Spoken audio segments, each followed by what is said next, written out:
Let's talk about something that's, it's deeply personal and just so important. The idea of taking a pause from penetrative sex so your body can heal. It can feel like a really lonely or confusing thing to even consider, but today we're going to get some clarity and guidance, all grounded in real clinical advice. So let's just get right to the heart of it.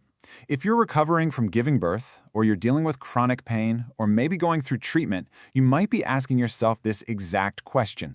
And with it comes all this guilt, or pressure, or just uncertainty. And I want you to hear this loud and clear. The answer, backed by medical science, is a resounding yes. It's not just okay to pause, it's often a crucial, medically recommended part of your recovery. Pushing through pain isn't a sign of strength. Honestly, it can just get in the way of healing. Pausing is a real act of self-care. It's a smart clinical decision. Okay, so saying a definitive yes like that is a pretty bold statement. So to really understand the clinical weight behind it, you have to know who's guiding us. Let's meet the expert whose work informs this entire approach.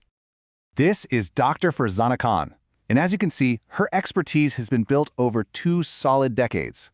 She got her medical degree way back in 2003, and then specialized even further in sexual and reproductive health.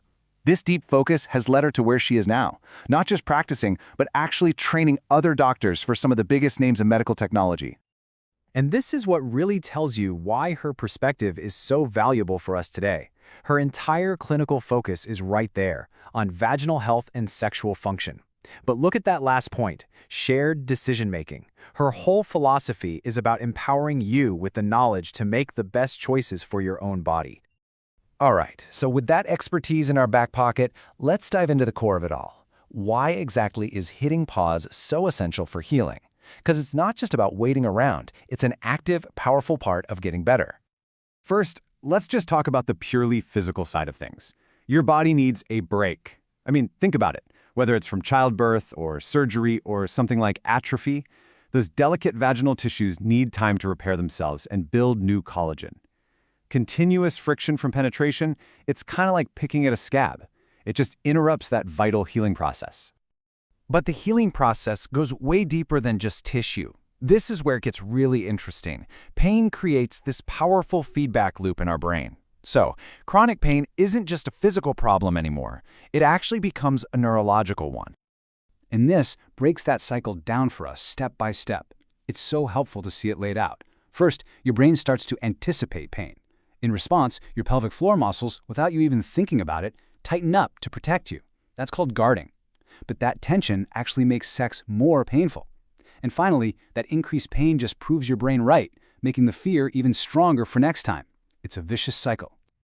I love this analogy of the loyal soldier reflex. It's perfect, right? Your brain is just trying to protect you. It's this loyal soldier, standing guard, tensing everything up before there's even a threat. But this well-meaning reflex ends up becoming a huge part of the problem. Pausing penetration is how you tell that loyal soldier, hey, you can stand down for a bit. It lets your whole nervous system reset. Okay, so we get the why. Intellectually, it makes total sense. But what does this actually look like in real life, in your relationship? Well, it's not about shutting down intimacy, it's about redefining it. Let's get practical. The first question is always, okay, so how long are we talking? And here are some general clinical guidelines, but I really want you to focus on that last point because it's the most important one. When it comes to chronic pain, your readiness is guided by your body and your specialist, not by a date on a calendar. You know, a pause on penetration can actually open up this amazing opportunity to explore other kinds of closeness. You can try things like sensate focus, which is all about touch without any goals, or outer course, which keeps that sexual connection alive without any of the painful friction. And of course, this is a time to really dig deep into your emotional connection and practice being radically honest with each other. Now, let's be real. Deciding to take this pause can bring up some really big, scary feelings and insecurities, and that is completely 100% normal. So let's just face some of the most common ones head on. This is often the biggest one, isn't it? That deep-seated fear that by setting this boundary, you're putting your entire relationship at risk. It's such a heavy weight to carry when you're already dealing with physical pain. But here's the truth. A healthy relationship is built on so much more than one specific sex act. A partner who respects you will prioritize your healing. They won't want you to be in pain. And honestly, going through this together can be a chance to deepen your trust and communication in a way that actually strengthens your bond. All right, let's bust a huge myth right now. This idea that you have to use it or lose it. The clinical reality is that's just not how it works. It is blood flow, not penetration, that keeps vaginal tissues healthy and elastic, and you can get all the amazing oxygen-rich blood flow you need from things like external stimulation and orgasm, all without having to endure pain. And then there's that little voice inside our own heads, the one that makes you doubt yourself, makes you wonder if you're just overreacting or being dramatic. Let me be as clear as I possibly can be. Absolutely not. Pain is not drama. Pain is data. It is a valid, crucial signal from your body that something needs attention. Listening to that signal and saying no isn't weakness. It's a powerful act of self-advocacy. It's essential self-care. So, you've decided to pause. You're navigating all the emotions and you're focusing on healing. So what does the path back to pleasurable intimacy look like? Let's talk about the road to recovery.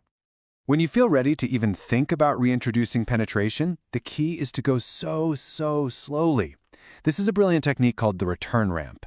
And notice that first rule, no thrusting. You start with just simple insertion, and then, this is the magic part, you just stop. You just hold it there, still, and let your nervous system register the feeling of fullness without any friction or fear. You're literally retraining your brain that this can be a safe, okay feeling. And please remember, you do not have to walk this path alone. The best recoveries happen when you build a dedicated support team. A pelvic health physio can work on the muscles, a therapist can help with the anxiety, and a great gynecologist like Dr. Khan can check for underlying issues and even talk about treatments that can help your tissues repair during your pause. So I really want to leave you with this final thought. What if you could reframe this whole thing in your mind? What if this pause isn't an ending? What if it isn't a loss? What if it's an opportunity? A chance to finally listen to your body, to break old pain cycles, and to rebuild an intimate life that is more communicative, more trusting, and ultimately more pleasurable. And this time, it's completely on your terms.